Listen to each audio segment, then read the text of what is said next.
আব্বা কে এই রসুন যদি 3-4 মাস পরে কুপাই তাহলে কেমন হয়? পাগল, এই 2-3 মাস পরে এই রসুন কুফান যায়, এই মাটিতে জো থাকে আর তাতে কি ফসল হয়? এই রসুনের পর কি তোমার খুব মায়া?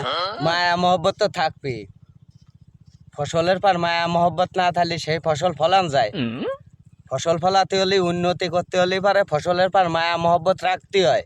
তাহলে তোমার এই রসুনের পর এত মায়া মোহব্বত দেখতেছি, তা আমার পর তো এত মায়া মোহব্বত নাই তোমার। এটা কথা কলি, তুই আমার একটা মাত্র সন্তান, তোর পর মায়া মহব্বত থাকবি না, এটা তুই এটা কথা কলি?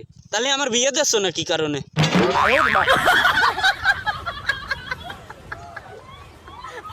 আরে পাগল, তোর বিয়ে দেব, এই রসুন উঠুক, একটা ঘর দেই, তারপরে তোর বিয়ে।